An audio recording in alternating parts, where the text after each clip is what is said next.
Fala, meu povo, muito boa noite. A gente está começando hoje o Etc e Tal, aqui no podcast Zona Leste. Hoje é a nossa estreia aqui nessa casa nova. Agradecer já o convite feito pelo César. Opa, baixar aqui, que a gente está acompanhando, né? Nosso convidado de hoje é Dr. Johnny Bezerra, secretário executivo de saúde. E a gente vai começar esse bate-papo. Como é a proposta desse podcast, né? A gente vai conversar sobre tudo. Como diz o quadro, etc e tal. Então, dá para a gente falar um pouquinho de saúde, que é o que o senhor domina com muita propriedade. Isso. Mas também a gente vai falar sobre política, né, doutor Johnny? Seja muito bem-vindo, agradecer César, agradecer o pessoal que está acompanhando a gente, pedir desculpa pelo atraso do dia de início, mas infelizmente aconteceu. Nos próximos a gente vai ajustando, né, doutor Johnny? Vamos embora?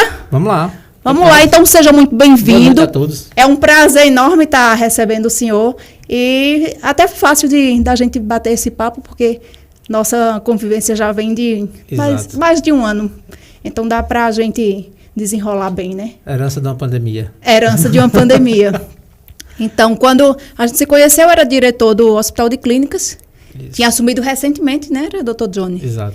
E aí veio trilhando esse caminho, agora está aí como secretário executivo de saúde.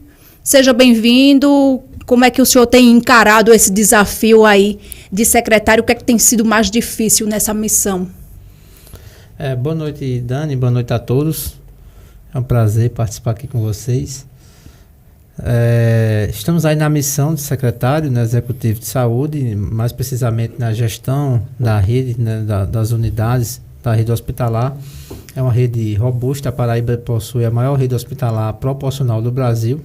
São 34 hospitais e 4 UPAs e toda uma série de gerências regionais de saúde. Então, se torna 16 gerências, né, na verdade. Então, se torna bem complexo essa missão, porque são vários hospitais.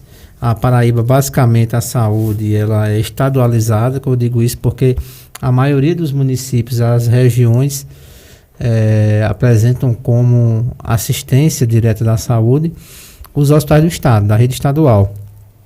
Então, cidades como Patos, por exemplo, existem 3 hospitais do estado, né? O Anual do Leite Infantil, a Maternidade Peregrino de Filho. Tem mais que Campina, então, né? E o Hospital Janduí Carneiro, que é o hospital lá de trauma, né? De Patos. Então, imagine uma cidade como Patos, 3 hospitais da rede estadual. A complexidade que é estar gerindo isso, né? Toda essa assistência. Então, a gente sempre diz que a assistência hospitalar no estado da Paraíba ela é basicamente estadual, da rede estadual. Isso torna um desafio muito grande, tá? À frente de tudo isso. Né? Lógico que é um time, a secretaria é um time, junto com a doutora Renata, com Lívia, que é a secretária executiva também, as gerentes executivas, todos os gerentes. Então, se torna um trabalho fácil, mas um pouco puxado, né? Do ponto de vista de muito trabalho. Né? Hoje mesmo, passamos o dia já planejando no que vai acontecer daqui a 2 meses. Então, a gente trabalha já com essa previsão. E eu posso até adiantar o que pode acontecer daqui a 2 meses. E aí a gente vai conversando. E como é que tem sido essa adaptação? Porque a vida mudou completamente quando o senhor assumiu a secretaria. O senhor passou a precisar estar presente não só em João Pessoa, mas visitando as unidades hospitalares do estado. E isso é uma rotina que ela é puxadíssima. E em casa, eu tenho certeza que as crianças têm sentido falta, a presença, né? Sua presença em casa. Como é que tem sido isso? Acaba ficando um pouco ausente, né, da família, devido à missão que me foi atribuída. Em 2 meses, menos de 2 meses, já visitei 21 unidades das 33. Algumas eu já conhecia, porque já rodei muito com a Opera Paraíba. Então, tive essa necessidade de conhecer, né, todas as unidades, principalmente aquelas mais trabalhosas, aquelas que exigem mais a nossa presença, e tem sido dessa forma. Em menos de 2 meses já percorri aí praticamente todas as regiões do estado e já Graças a Deus a gente tem feito algumas intervenções e tem ajudado os diretores a tentar fazer uma assistência de qualidade. Um dado importante que eu posso citar aqui como intervenção, que a gente tem batalhado e conseguido, isso não é intervenção só minha, evidentemente que é toda uma equipe, mas a gente conseguiu reduzir em 70% a mortalidade materna e infantil, mais precisamente a mortalidade materna, né, gestante, após a nossa chegada à Secretaria de Saúde, e também com a implantação da Central Estadual de Regulação, que é um marco na saúde e com certeza um divisor de águas para a saúde do Estado. Esse é o desejo, que a gente possa ampliar essa regulação não só para a rede materna e infantil, mas para todas as patologias, e a gente possa garantir ao usuário aquela vaga naquele hospital, né? Que a gente ainda hoje tem essa questão do usuário tentar a vaga no serviço, chega lá, o serviço não tem a vaga, ele volta.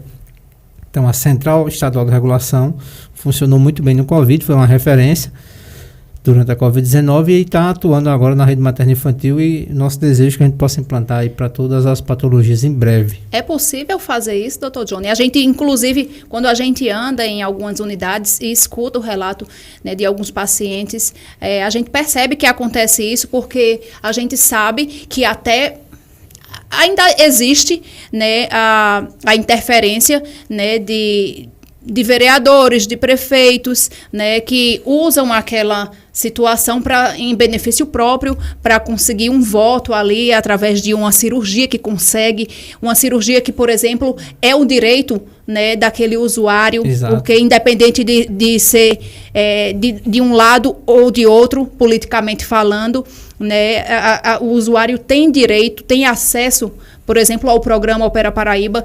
Ele não precisa dever favor a ninguém, mas isso a gente percebe que, infelizmente, ainda acontece.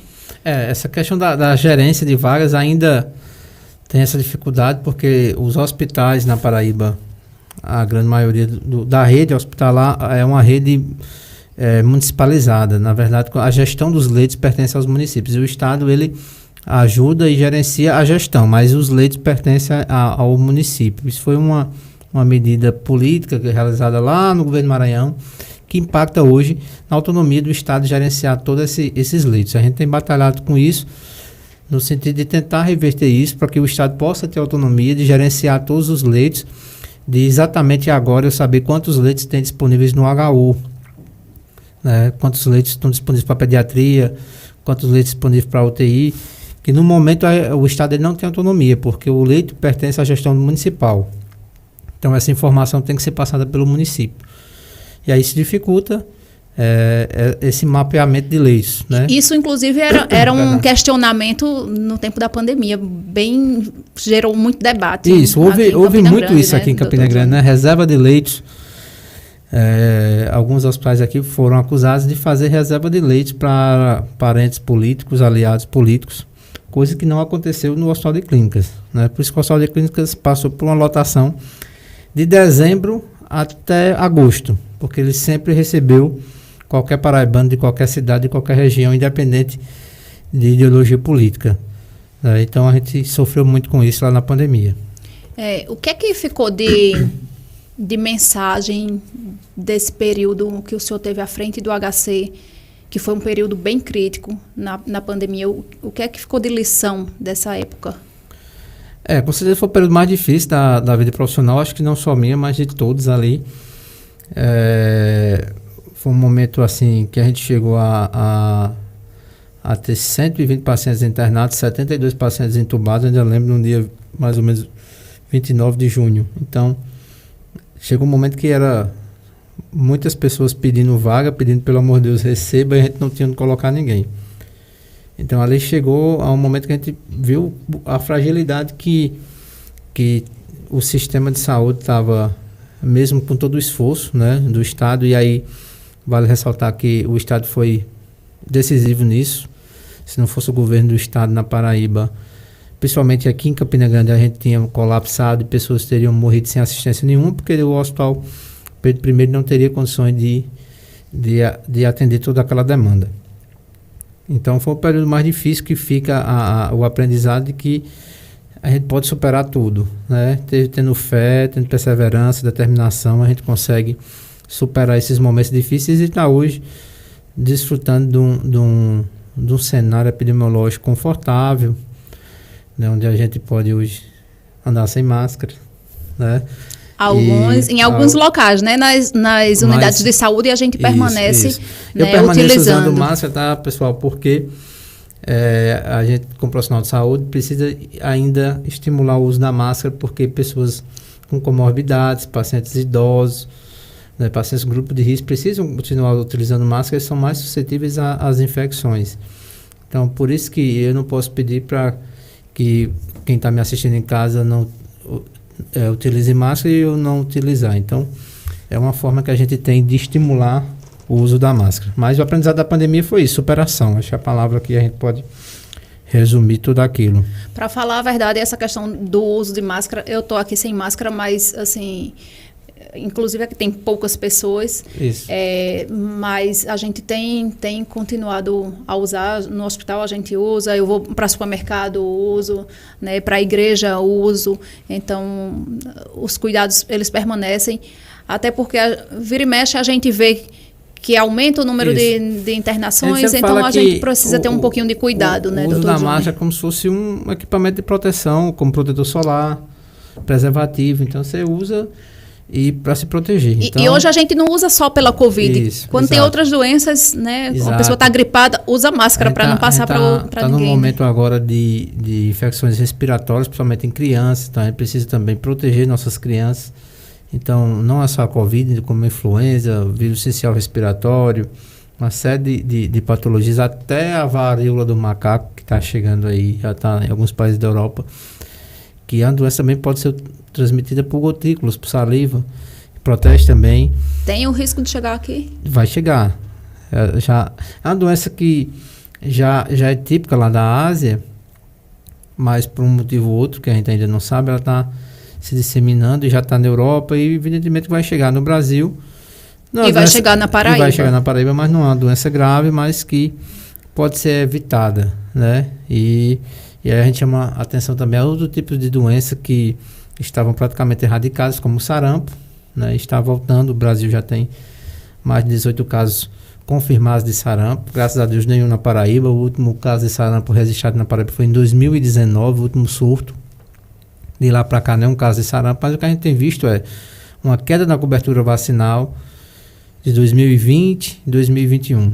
Tudo isso é reflexo da pandemia, mas também reflexo daquela campanha anti-vacina que foi feita aqui no Brasil, em que os pais ficaram com receio de vacinar seus filhos, mesmo sabendo que a vacina do sarampo é uma vacina já aplicada há mais de 20 anos, né? Então, é uma vacina extremamente consolidada, é uma vacina que pertence ao Programa Nacional de Imunização e que toda criança hoje habitualmente toma, né? Então, nesses últimos 2 anos houve uma queda da cobertura vacinal que tem que ser de 95%. Mas ninguém entende porque tanto questionamento, se o Brasil sempre vacinou suas crianças, né? A gente houve uma campanha de vacina muito forte, né? Embalada aí pelo um discurso político, onde se tinha como o principal líder desse discurso o presidente da República. Imagine se o chefe da nação inicia uma campanha de vacina, então isso evidentemente vai ter reflexo na população, e houve reflexo. A queda da cobertura vacinal em 2020 foi em torno de 67%, 2021 58%,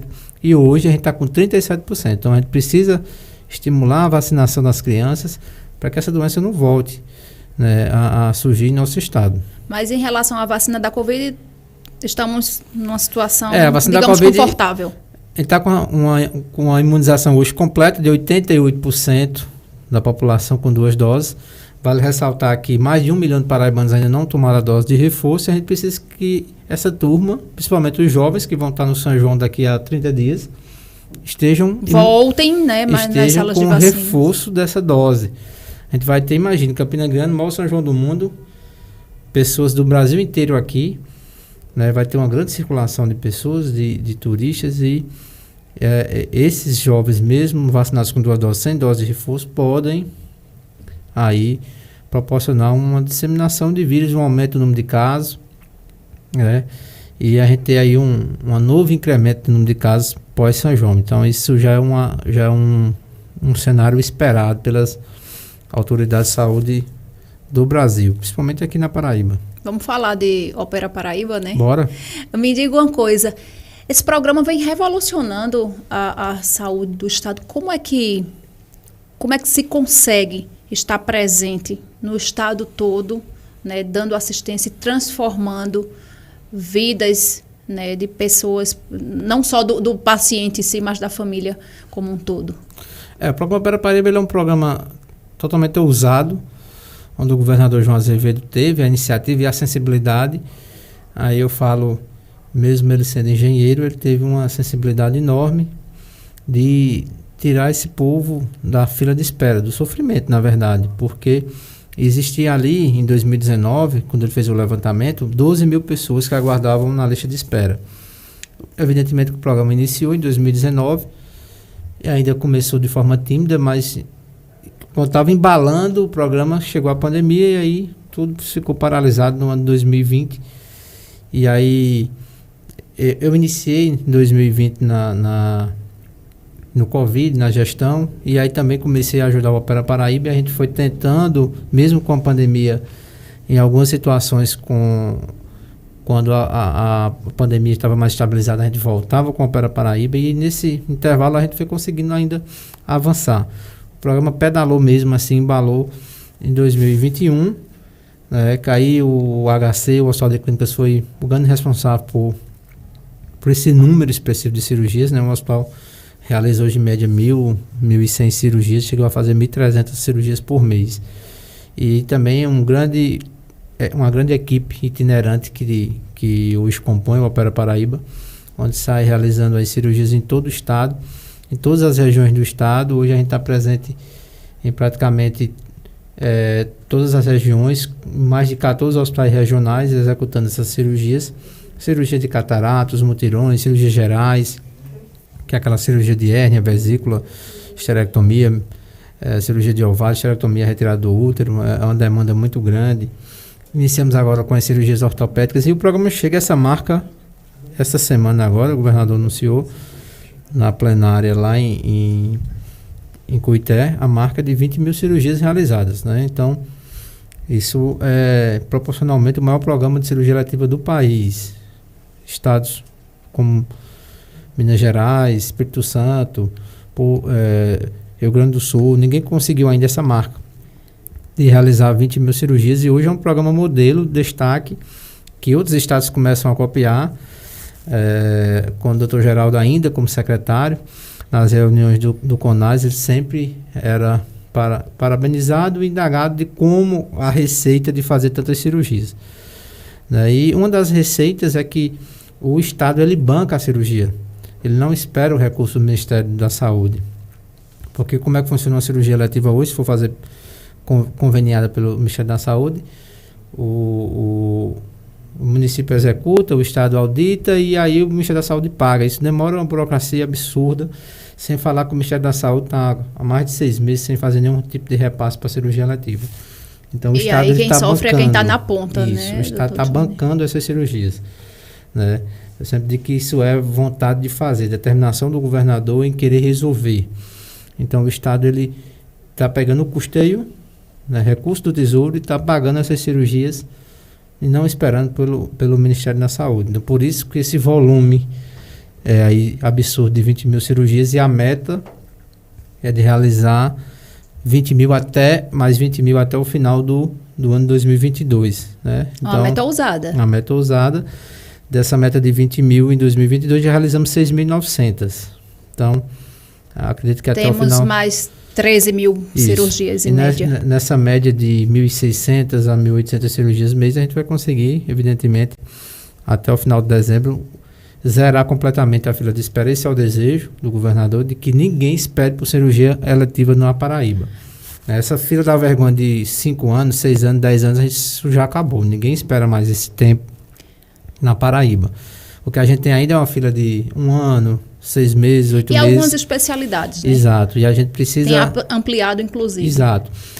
Um gargalo enorme que era as cirurgias ortopédicas, então cirurgia de coluna. Acho que tem judicializações em cima disso. As pessoas só conseguiam esse tipo de cirurgia se colocassem na justiça. E aí a gente tem conseguido comprar a Paraíba da ortopedia, né, que está em João Pessoa, começou em Campina Grande, também dá celeridade a isso. Outra modalidade do Opera Paraíba é a que a gente está lançando em breve, a Opera Paraíba da Oncologia, para dar celeridade às cirurgias de mama, cirurgias de ovário, cirurgia de útero e cirurgia de pele, muita lesão de pele em que os usuários ficam aí rodando, aguardando meses para tirar uma simples lesão suspeita de câncer de pele. Então, essa modalidade do Opera Paraíba da Oncologia a gente está lançando, isso é de primeira mão. Em breve, eu acredito que agora no mês de julho, a gente já está com todas essas cirurgias triadas e tentando aí ajudar a população que apresenta algum tipo de neoplasia. A gente pode dizer, então, que a saúde na Paraíba, ela é exemplo para o Brasil todo. Né, Dr. Johnny? O senhor falou aí que o governador é engenheiro, mas antes de ser engenheiro, ele é humano, né? Exato. E isso a gente tem visto, inclusive na sua gestão, no Hospital de Clínicas, a gente percebe a humanização do atendimento, do acolhimento, do tratar com o outro, de se colocar no lugar do outro. Então, eu acho que esse detalhe faz toda a diferença, né, Dr. Johnny? Com certeza. Como eu falei, tem que ter determinação e vontade de fazer. Né? O gestor, ele... É porque ficou muito cômodo para todos, eu falo não só para a classe política, dizer, pelo SUS tem que esperar mesmo. Né? E tinha muito essa ideia de que conseguir um procedimento pelo SUS era algo distante e inimaginável. As pessoas já estavam habituadas quando precisavam... E ser maltratadas. Quando precisavam de uma cirurgia, ter que esperar uma eternidade, e aí optava por vender um carro, vender animais, vender os troços dentro de casa, como eu sempre falo, para poder fazer... Isso gera rotina, né? Para se fazer uma cirurgia. E hoje... o usuário ele vai lá, entra no site, se cadastra e marca sua cirurgia. E em algumas ocasiões, aqui no Hospital de Clínicas, tem realizado em menos de 30 dias. Né? Cirurgias gerais, a gente zerou a fila completamente. Por quê? Porque existe uma rotina. A gente não pode fazer um mutirão desse e parar de fazer, porque essa fila vai voltar a crescer. E essa foi a determinação do governador no último evento em que a gente lançou as 20 mil cirurgias, de tornar o Opera Paraíba um programa fixo, um programa de governo, justamente para que essa fila, se o programa parar, ela vai juntar novamente, e aí daqui a pouco a gente está com 3, 4 mil pessoas novamente, na fila de espera. Porque não para, né? Muito dinâmico. Então esse é o desejo, de que a gente possa manter esse programa de forma permanente, né, e mantendo também essa questão da humanização. Acho que isso é importante, e ter a sensibilidade e a vontade de realizar. Acho que isso é o mais importante. Deixa eu fazer uns registros aqui, tem um pessoal acompanhando a gente, pessoal que gosta muito da sua gestão, viu? A Andréia, lá do HC, está na audiência. Andréia, Ranieri e as gêmeas do Karatê, né? As meninas. As campeãs. Isso. Inclusive vão para uma competição, acho que fora do país. Vão ganhar o mundo, essas meninas. Vamos, e a gente está na torcida, né? A Andréia continua aqui dizendo, a Heloísa, tem o Yama... Kalina também está por aqui.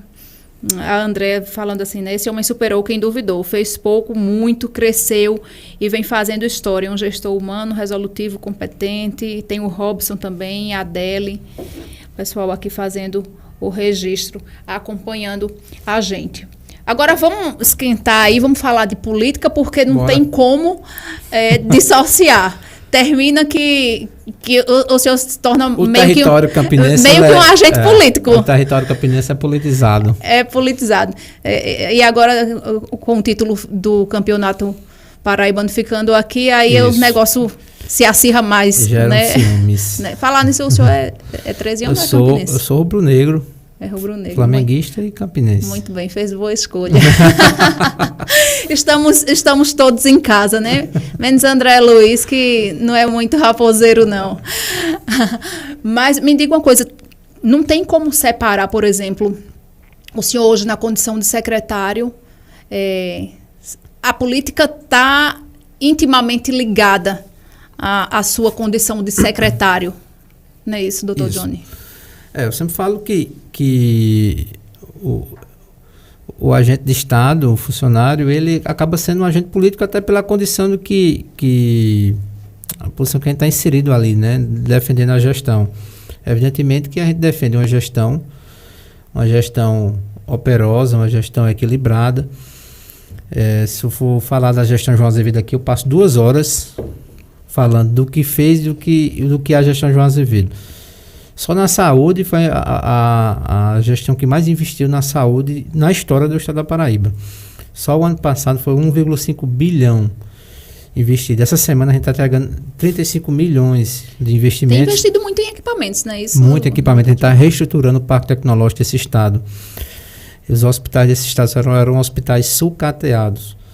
E o governador João Azevedo tem investido não só em equipamentos, como também nas pessoas. Posso citar aqui o exemplo dos codificados. Eram vínculos trabalhistas precarizados em que você não tinha férias, não tinha 13º, você não tinha nenhum direito trabalhista, não tinha um contrato, você não assinava um papel, você trabalhava pelo CPF e não tinha nenhum contrato, nenhuma folha de papel para provar que você tinha aquele vínculo. Que você tinha aquele vínculo. Então, uma forma extremamente precarizada que vem desde 1982. E nenhum gestor teve coragem de acabar com isso.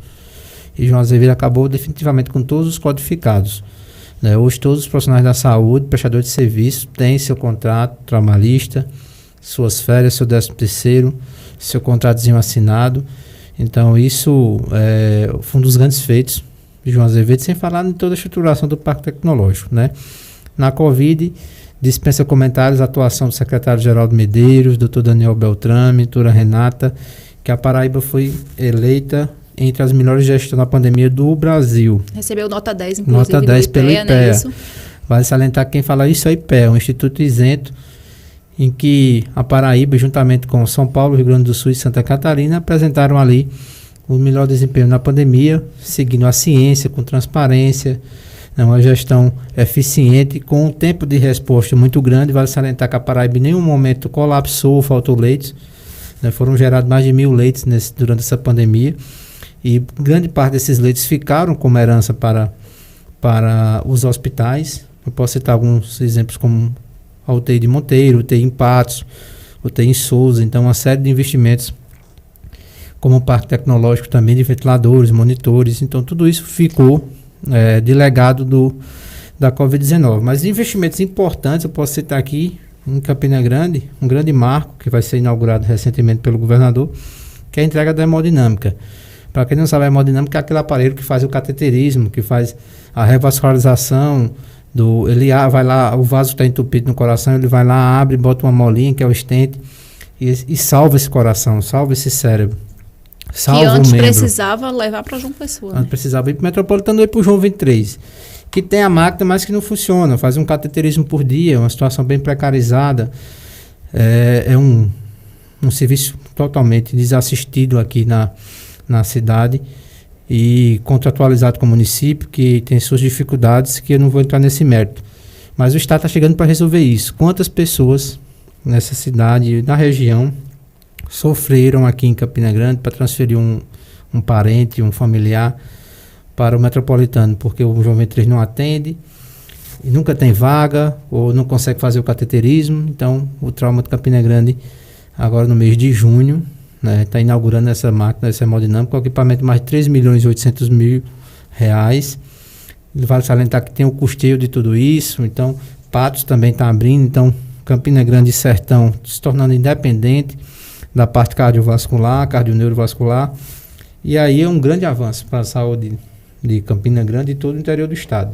E aí eu digo mais uma sensibilidade do governador, porque poucos teriam essa coragem de bancar um equipamento tão caro, E além de ser um equipamento caro, a manutenção desse serviço custa muito caro. A angioplastia, um stent, tudo isso é custeio e custeio alto. Então, a disposição de gastar e investimento em saúde é um investimento que realmente ele vale a pena. Então, o governador tem essa sensibilidade de fazer esses investimentos. E aí, a entrega de mais de 6 tomógrafos na rede. A rede da Paraíba passa a ter 15 tomógrafos nos seus hospitais da rede. Campina Grande recebendo um recentemente.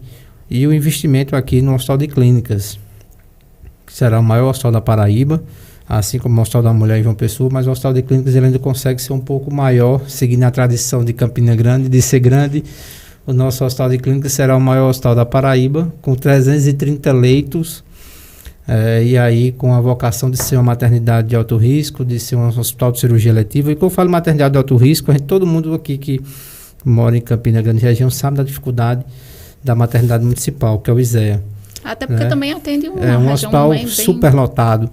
E a gente entende o esforço de toda aquela equipe ali do ISEA de prestar uma boa assistência, mas eles vivem realmente uma superlotação.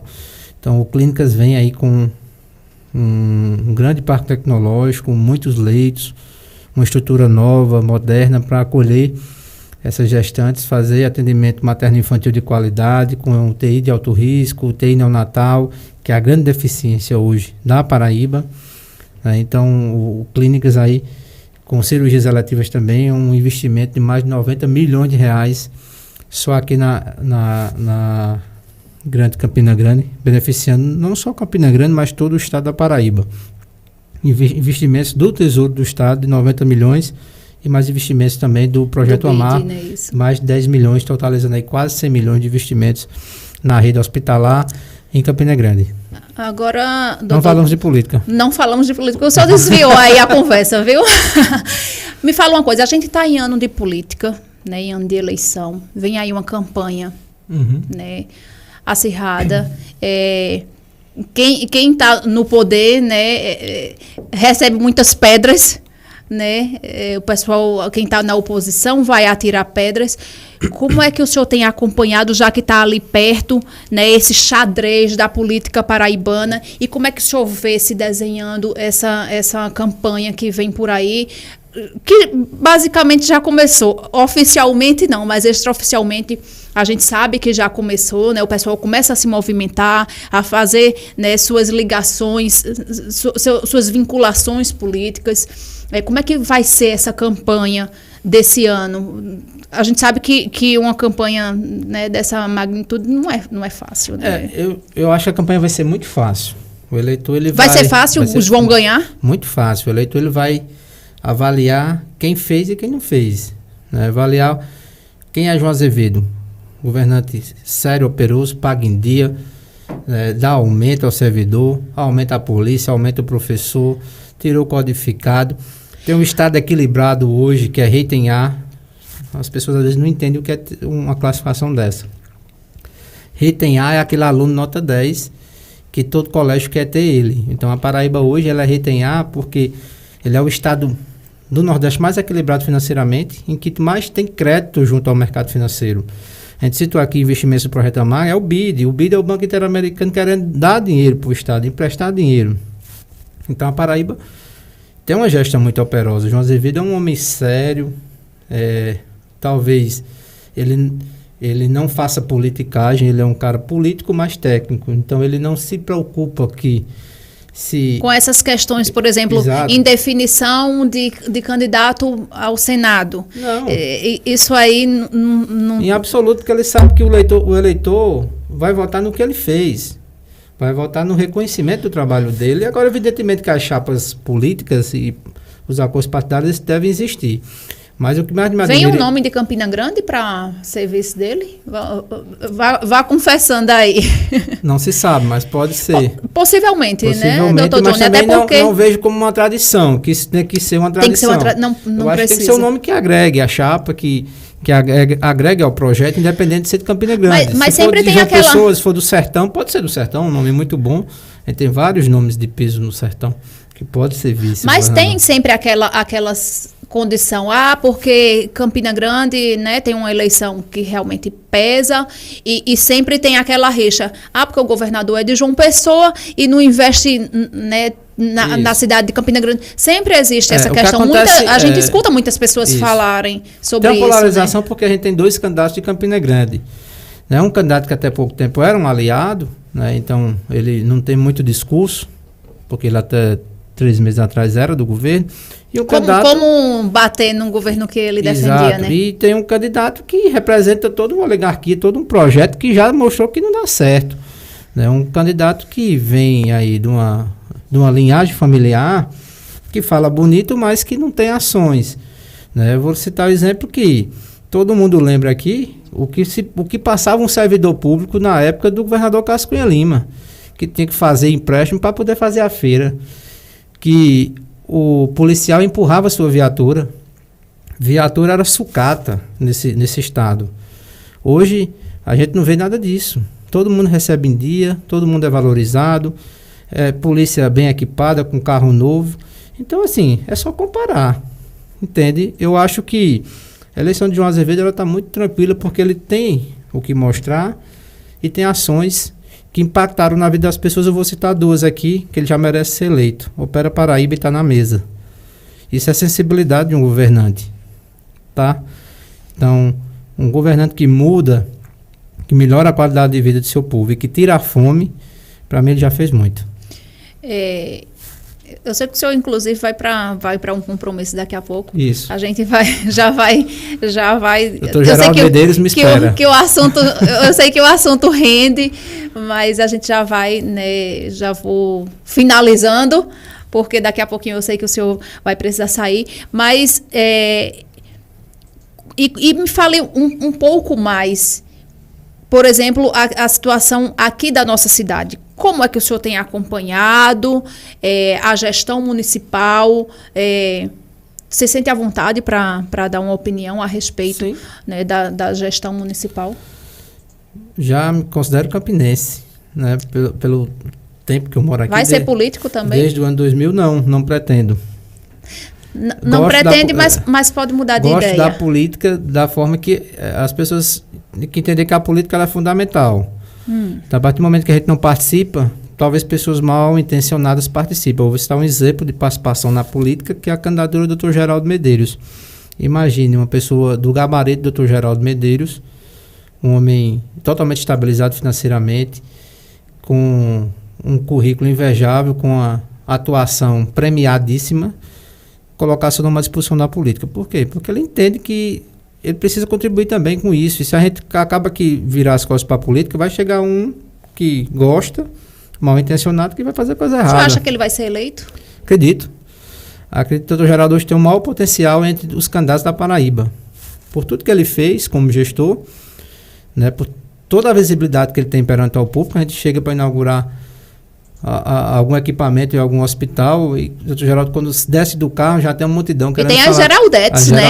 Então, ele é um nome muito forte, né? É um nome hoje que tem o apoio do governador João Azevedo, porque João Azevedo convidou para essa missão, da mesma forma que convidou para ser secretário, e teve a belíssima atuação, e agora convida Geraldo para dar essa contribuição para a política. Então, o governador, ele identificou essas qualidades em Geraldo, e eles têm um perfil muito parecido, né? Os dois.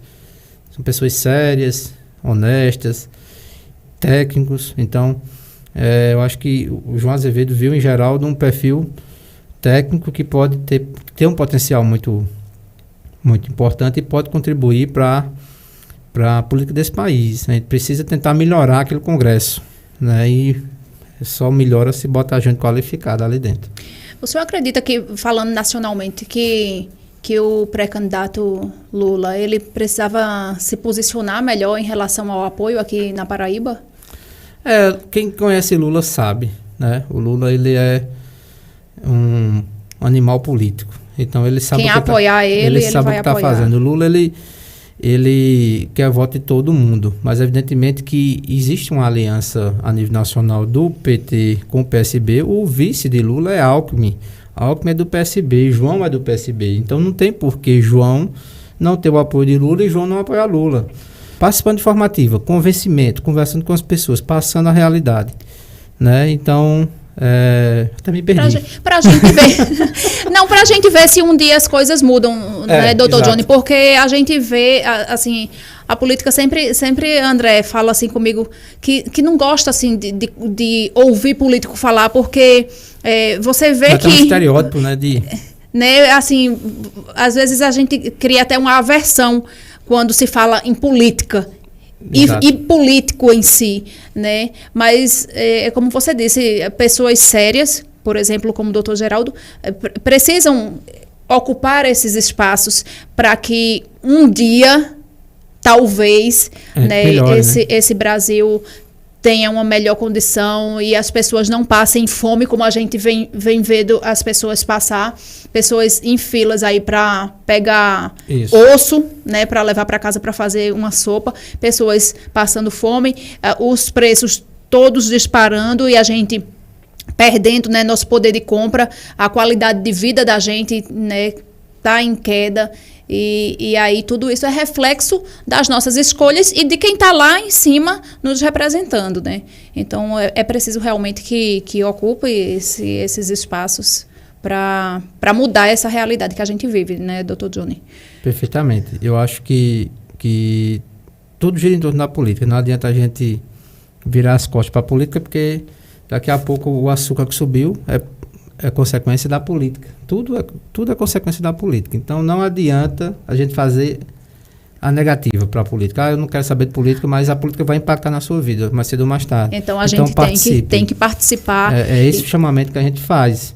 Não participar sendo candidato, mas você pode participar ajudando, conversando, dialogando.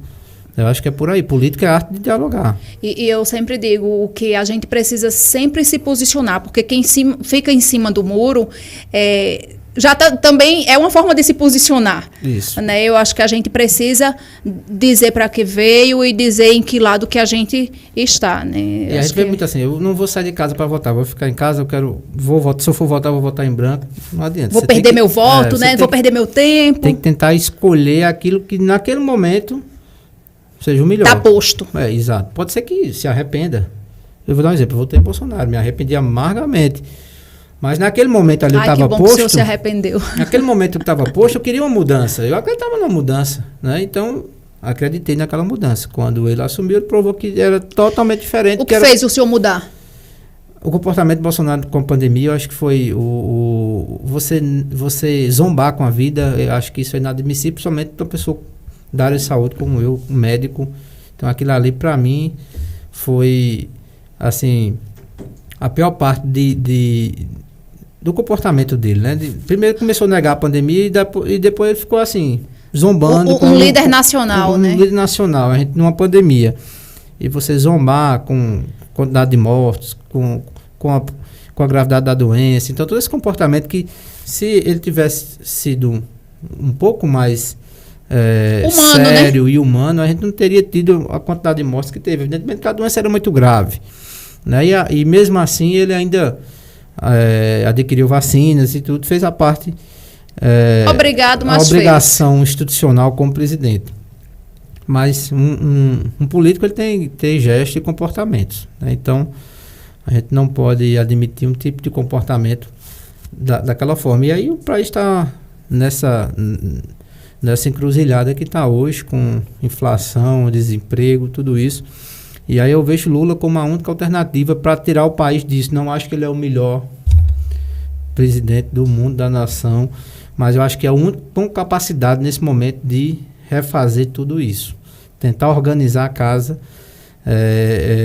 Eu vejo o presidente Lula com essa capacidade de dialogar, de juntar todas as forças e de tentar organizar, e principalmente ter a sensibilidade de olhar para o povo que está ali com fome, que está sofrendo, está desempregado. Eu acho que isso é inegável, a capacidade do presidente Lula. Não quer dizer que eu sou petista, nem que nesse momento você enxerga dessa maneira. Mas eu enxergo ele com a capacidade de realmente fazer muito mais do que o presidente que está aí. E que pode ter se arrependido dos erros que cometeu e fazer uma nova história. Isso.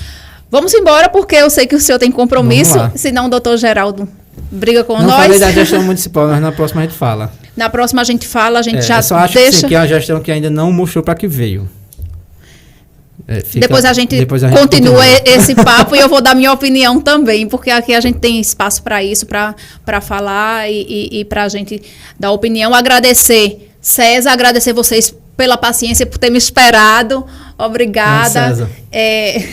Da próxima vez. Mas porque foi combinado, viu, com César. Matheus já está esperando, porque Matheus tem feito mais companhia ao senhor do que sua própria família, sua esposa e seus filhos. Matheus tá o companheiro de estrada aí. É o companheiro de estrada, é quem mais né, está presente aí na sua vida nesses últimos 2 meses. Então, Essa muito semana obrigada. Já está viajando novamente quinta-feira para Pombal, Orçamento Democrático, junto com o governador João Azevedo, sexta-feira Itaporanga e sábado Princesa Isabel. Sexta Cajazeiras, Pé na né? estrada. Cajazeiras você, lá com a Paraíba. Eu vou para Princesa Isabel. Muito bem, muito obrigada, doutor Johnny. Obrigado, boa noite e até a próxima, se Deus quiser. Gente, obrigada. Boa noite. Um beijo no coração. Tchau, Até semana pessoal. que vem. Tchau.